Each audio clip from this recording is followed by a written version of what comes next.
오늘이 6.25 전쟁 71주년이 되는 기념주일입니다. 우리가 기념주일을 맞이해서 신앙과 애국이라는 그런 제목을 가지고 우리 함께 생각하며 은혜를 나누고자 합니다.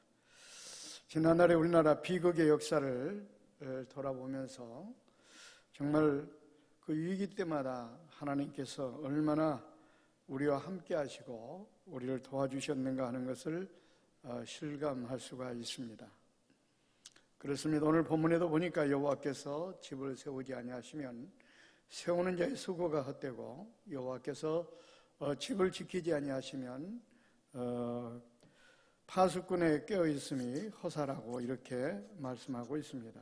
이 말씀은 아무리 열심히 집을 지어도 하나님께서 세우지 않고 아무리 열심히 우리가 성을 지켜도 하나님께 지켜주지 않는다면 헛수고로 끝난다는 그런 말씀입니다. 이런 말에서 볼 때 우리가 지난날의 그 참상의 역사를 돌아보면서 정말 하나님께서 어떻게 개입하시고 어떻게 우리를 도와주시고 역사하셨는가 하는 것을 통해서 우리가 은혜를 나눌 필요가 있습니다. 전쟁은 정말 비극 중의 비극입니다. 무엇보다 하나님께서 창조하신 그 존귀한 사람의 생명이 전쟁을 통해서 죽어간다고 하는 것만큼 정말 비극적인 비극은 없을 거라고 생각합니다. 6.25 전쟁인 기간 동안에 정말로 남북한 합쳐서 450만 명의 인명 피해를 입었습니다.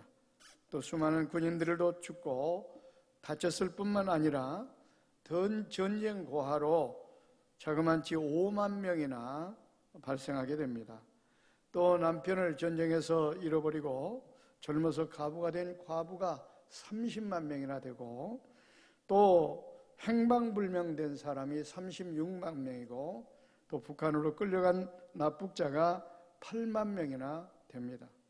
그런가 하면은 이산가족, 그러니까 가족이 헤어져서 이산가족이 자그마치 1천만 명이나 이르게 됩니다. 이걸 생각해 볼 때 이보다 더 큰 비극이 어디에 있습니까? 그러므로 전쟁은 정말 비극 중에 비극이 아닐 수가 없습니다. 또 전쟁은 모든 것을 파괴합니다. 6.25 전쟁을 통해서 전통문화재로부터 시작해서 각종 산업 시설과 주택과 그리고 아름다운 조국 강산이 전부 다 잿더미로 변하고 말았습니다. 그래서 톨스토이는 전쟁은 비극 중의 비극이고 또 인간이 범하는 죄 가운데 가장 큰 죄악이 전쟁이라고 이렇게 얘기했습니다. 그런데 전쟁은 사무엘상 17장 47절 이하에 보니까 여호와께 속했다라고 이렇게 분명히 말씀하고 있습니다.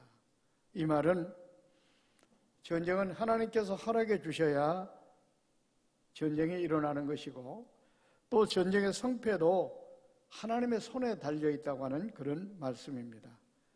그러면 하나님께서 어떤 때에 전쟁을 허락하시는가? 국가의 지도자들이나 백성들이 죄를 범할 때 전쟁으로 하나님께서는 심판하십니다. 6.25 전쟁이 일어난 배경도 보니까 특별히 국가 지도자들은 물론이고 특별히 종교 지도자들과 성도들이 하나님 앞에 무서운 죄를 범하게 됩니다. 우상 숭배의 죄에 빠졌습니다. 1907년도 1월 16일 평양 장대현 교회에 일어났던 성령의 강력한 역사로 대한민국이 정말로 놀랍게 성장을 하게 됩니다. 그래서 교회가 놀랍게 부흥하게 되고 또 많은 성도들이 늘어나고 더 나아가서는 많은 종교 지도자들을 배출하게 되었습니다. 그래서 평양이 한국의 예루살렘이라고 할 정도만큼 그런 닉네임이 붙을 정도로 한국교회가 놀랍게 부흥의 부흥을 거듭했습니다. 그런데 문제는 바로 뭐냐? 그렇게 성령 충만해서 열심히 하나님을 섬기던 그런 종교 지도자들이 하나님 앞에 끔찍한 죄를 범하게 됩니다. 일대치하에 있을 때 신사 앞에 절을 하는, 우상 앞에 절을 하는 그런 죄를 범하고 말았습니다. 그리고 모든 성도들에게 오히려 우상 앞에 절을 할 것을 강조했습니다. 그뿐만 아니라 신앙의 지조를 지키고 우상 앞에 신사 앞에 절하지 않는 그런 주의 종들을 갖다가 완전히 교단에서 제명까지 하는 그런 룰을 범하게 됩니다. 그리고 말할 수 없는 핍박을 하고 오히려 그 당시에 일제차와 결탁하여 그 사람들을 옥에 가두는 일까지도 바로 서슴지 않고 행했습니다.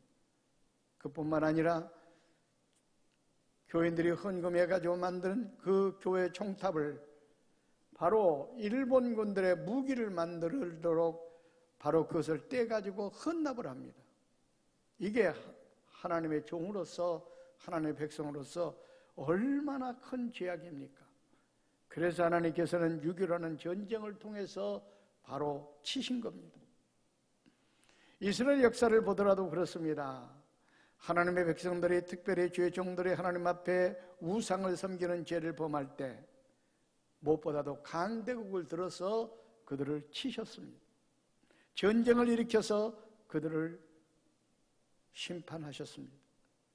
그런 맥락에서 볼 때 6.25 전쟁도 바로 우리 믿는 성도들, 믿는 백성들과 종교 지도자들의 그 우상 숭배의 죄와 무관하다고 볼 수가 없다는 것을 우리는 분명하게 알 수가 있습니다. 그렇습니다. 이사야서 2장 13절로 15절까지 보면 하나님의 백성들이 바알과 아스타롯을 하나님으로 섬기게 됩니다. 다시 말하면 하나님의 백성들이 마땅히 하나님을 섬기며 경배해야 될 사람들이 하나님을 섬기지 아니하고 하나님 대신 바알과 아스타롯을 하나님으로 섬깁니다. 우상을 섬깁니다. 그러니까 하나님께서 강대국을 들어가지고 치셨습니다. 전쟁을 일으켜서 강대국을 들어서 그들을 치시니까 그들이 전쟁으로 어려움을 당하게 됩니다. 이스라엘 역사가 다 그렇습니다. 여러분, 북쪽 이스라엘이 722년에 아수르에서 멸망당한 것도 사실은 우상 숭배의 죄가 큽니다. 하나님의 백성들이 우상을 섬기니까 하나님께서 강대국 아수르를 들어가지고 그들을 치셔서 망하게 된 겁니다. 586년에 바벨론으로 남쪽 유다가 포로로 잡혀간 것도, 그때 망한 것도 가장 큰 죄악이 뭡니까? 우상 숭배의 죄였습니다. 이처럼 이스라엘의 역사를 보면 하나님의 백성들이 우상을 섬길 때, 우상을 의지할 때 하나님께서는 가차없이 강대국을 들어가지고 그들을 치셔서 바로 그들을 심판하셨다는 것을 알 수가 있습니다. 그런 맥락에서 전쟁이 일어난 것은 바로 하나님의 백성들이 우상을 섬길 때 하나님께서는 전쟁을 통해서 이와 같이 진노하신다고 하는 것을 우리가 분명하게 알 수가 있습니다. 그래서 6.25 전쟁도 백성들은 물론이고 우리 종교 지도자들과 성도들이 우상 섬기는 죄에 빠진 것 때문에 바로 이런 전쟁이 일어나서 이런 비극을 맞았다고 하는 것을 결코 우리는 부인할 수가 없습니다. 그러므로 우리는 무엇보다도 이런 비극적인 전쟁이 일어나지 않기 위해서는 우상을 멀리해야 됩니다. 하나님만을 의지하고 살아야 됩니다.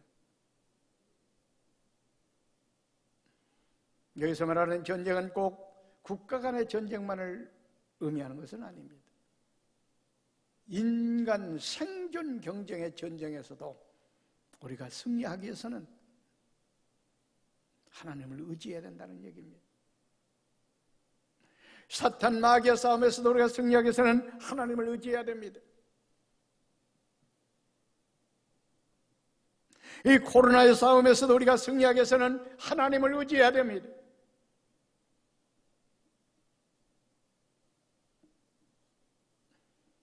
하나님을 의지하지 않을 때 이런 재앙은 나타납니다. 이사야서 31장 1절로 2절에 분명히 이렇게 말씀하고 있습니다. 도움을 구하러 애굽으로 내려가는 자들은 화 있을진다. 그들은 말을 의지하며 병거의 많음과 마병의 심히 강함을 의지하고 이스라엘의 거룩한 일을 앙모하지 아니하며 여호와를 구하지 아니하나니. 여호와께서 지혜로우신즉 재앙을 내리실 것이라 그랬습니다. 왜 재앙을 내리십니까? 애굽을 의지하고 병거를 의지하고 마병을 의지하고 강대국을 의지했기 때문에. 그래서 하나님은 재앙을 내리신다 이렇게 말씀하고 있습니다. 이 재앙이 전염병이 될 수도 있고 전쟁이 될 수도 있습니다. 그러니까 여호와를 의지하지 않기 때문에 그런 전쟁이 일어나고 재앙이 일어난다 그 말입니다. 그러므로 우리는 어떻게 해야 되겠습니까? 여호와를 의지해야 돼. 강대국을 의지해서도 안 됩니다. 세상의 힘을 의지해서도 안 됩니다. 여기서 마병이라는 것은 바로 뭡니까? 세상의 권력, 힘을 말합니다.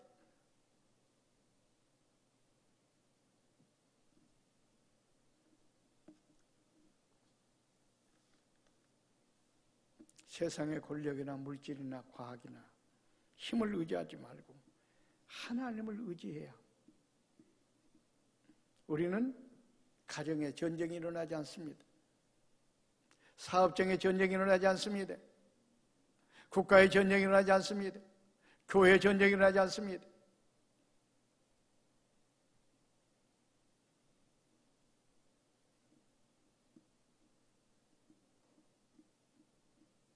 그럼 하나님을 의지한다는 것은 뭘로 말합니까?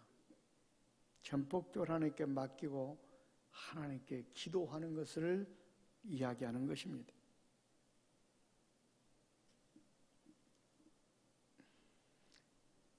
이사야 31장 1절의 하반절에 뭐라고 그랬습니까? 하나님을 구하지 아니하니까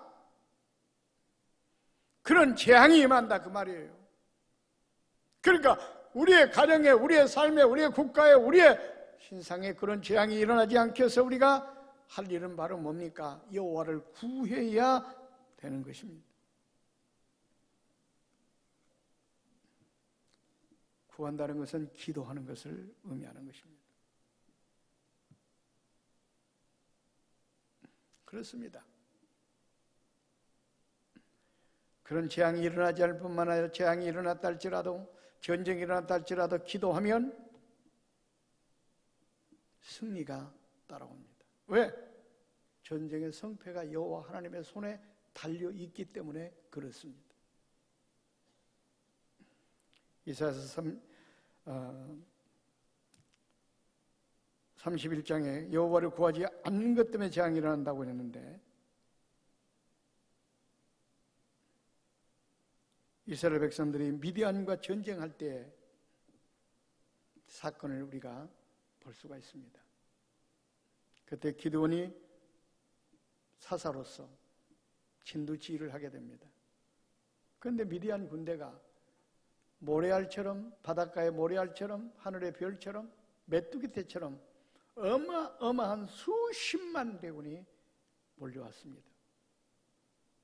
그래서 기드온이 그들을 대적하기 위해서 군대를 모으는데 지원한 사람이 3만 2천 명이었습니다.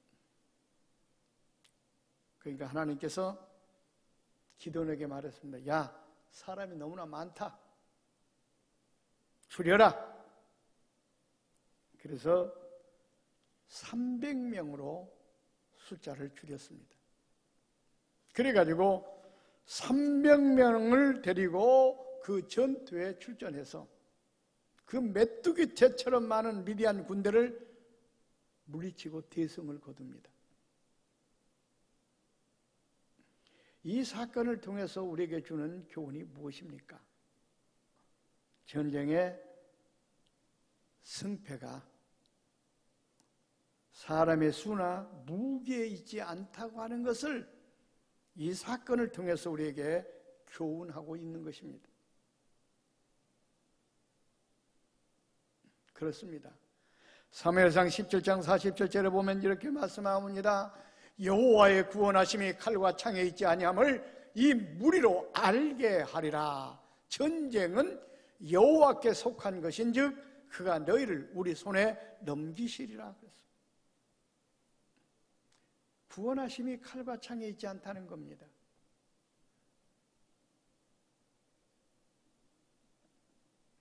하나님의 손에 달려 있다는 말씀입니다. 그렇습니다. 그러므로 우리는 병력을 의지해서도 안 되고 무기를 의지해서도 안 되고 하나님을 의지해야 됩니다.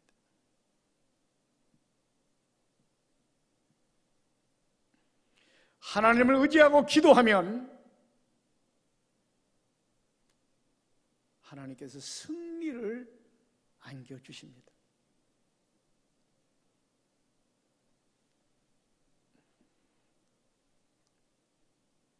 열왕기하 13장 14절에 보면 엘리사가 죽을 병이 들었습니다.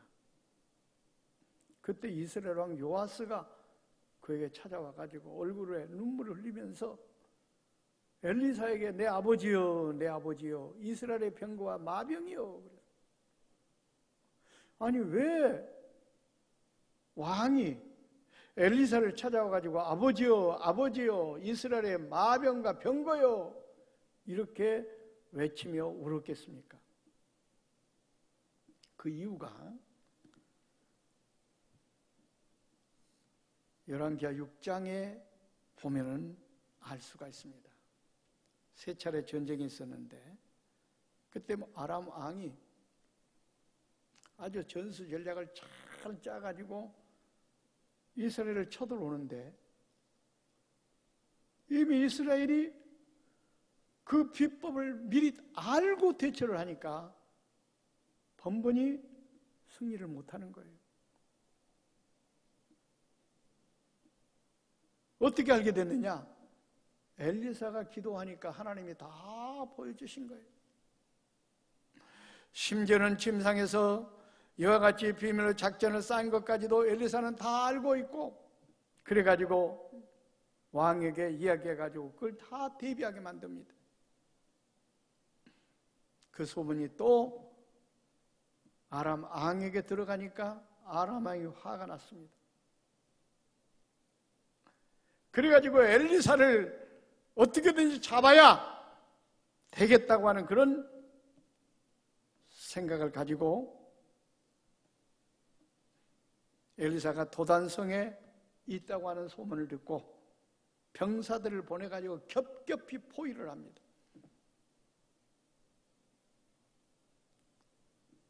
그때 또 엘리사는 기도합니다. 그러니까 하나님께서 아람 군대 군인들의 눈을 멀게 해버리고 말았습니다. 그래가지고 그 군인들 전부 다 생포했어요.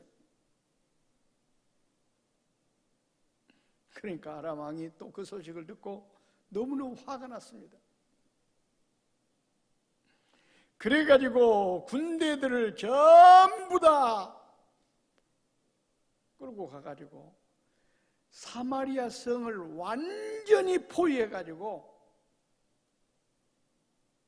밖으로 나오지도 못하고 그 안에서 전부 다 굶어 죽게 만들겠다고 하는 전략을 피게 됩니다. 그때도 엘리사는 기도했습니다. 그러니까 하나님께서 어떻게 하셨습니까? 하늘에서 큰 병거 소리, 말 발굽 소리, 또 큰 군대가 막 함성을 지르는 소리가 하늘에서 그 아람 군대 군인들의 귓가에 울려 퍼집니다. 그러니까 이 군인들이 겁을 먹었습니다. 이야, 이 많고 많은 군대를 우리를 지금 쳐들어온다.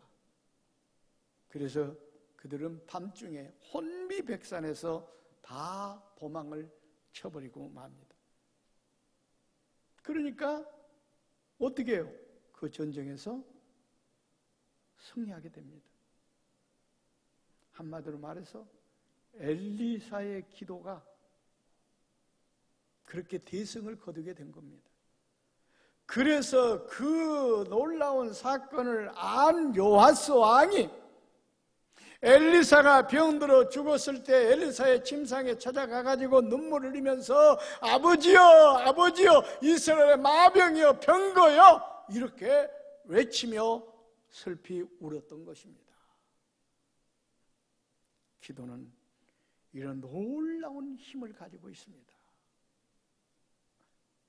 그래서 성경은 말합니다. 애굽을 의지하지 말고, 말을 의지하지 말고, 병거를 의지하지 말고, 누구를 의지하라고요? 여호와를 의지하라고 말씀하고 있습니다. 여호와를 의지하고 여호와께 기도하라고 말씀하고 있습니다. 그러면 하나님께서 그런 사람은 축복하시고 승리케 하십니다. 반대로 강력을 의지하거나 병력을 의지하거나 그런 무기를 의지하면 결국 그것이 우상이 되어서 결국은 함께 망합니다. 이스라엘의 초대왕 사울왕을 보십시오. 끈질기게 블레셋에 의해서 어려움을 당합니다. 그래서 어떻게든지 그 블레셋을 이겨보겠다고 힘 있는 사람, 겁없는 사람, 이런 사람들을 전부 다 모아 큰 군대를 만들었습니다. 그리고 무기도 많이 만들었습니다. 근데 문제는 뭐예요? 그렇게 하면 전쟁이 잦아들 줄 알았습니다. 블레셋이 쳐들어오지 않을 줄 알았습니다. 그러니까 더욱더 블레셋은 더 많은 군대를 거느리고 계속해서 공격이 옵니다. 결국은 사울왕은 그 아들과 함께 전사하고 말았습니다. 그러나 동시대에 사무엘은 어떻게 대처했습니까? 군대 숫자를 늘리려고 하지 않았습니다. 무기를 만들려고 하지 않았습니다. 온 백성들을 미스바로 모이게 합니다. 그리고 하나님께 기도했습니다. 하나님을 구했습니다. 그러니까 하나님께서 역사하셔서 우리를 발해가지고 그 많고 많은 블레셋 군대를 전부 다 자중질하 자기들끼리 치고받고 싸우다가 다 패하고 맙니다. 그래서 그동안 빼앗겼던 땅을 전부 다 차지하게 되었고 사무엘이 사는 날 동안 평화가 있었다고 했습니다. 다시는 전쟁이 일어나지 않았습니다. 그렇다면 사울 왕과 사무엘의 차이점이 무엇입니까? 기도입니다. 하나님을 의지하고 기도했기 때문에 사무엘은 하나님께서 싸워주셔서 승리를 안겨준 겁니다. 그러나 사울 왕은 강대국을 의지하고 무기를 의지하고 병력을 의지하고 하나님을 의지하지 않았습니다. 결국은 그는 전쟁에 패하고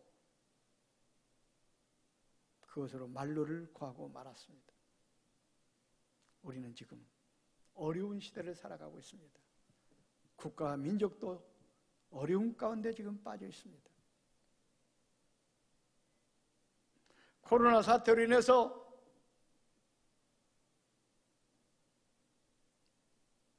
말할 수 없는 어려운 가운데 우리가 빠져 있습니다.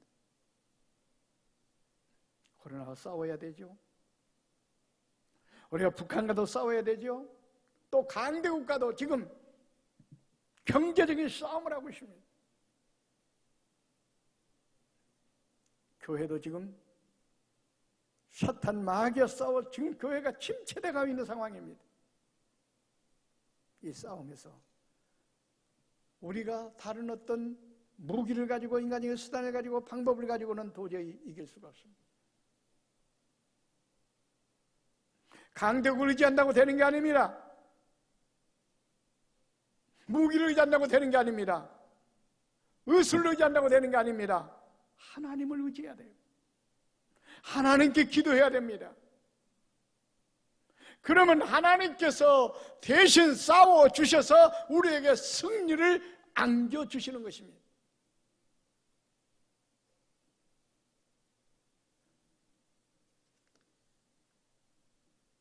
그러므로 우리는 국가와 민족을 위해서 우리 기도해야 됩니다. 코로나의 퇴치를 위해서도 우리는 기도해야 됩니다. 교회 부흥을 위해서도 우리가 기도해야 됩니다. 여러분 사업을 위해서도 기도해야 됩니다. 여러분의 자녀들의 앞길을 위해서 기도해야 됩니다. 여러분의 영혼의 소송을 위해서도 기도해야 됩니다. 그래서 우리 주님께서도 기도 외에 다른 것으로는 이런 종류가 나갈 수 없느니라 분명히 말씀했습니다.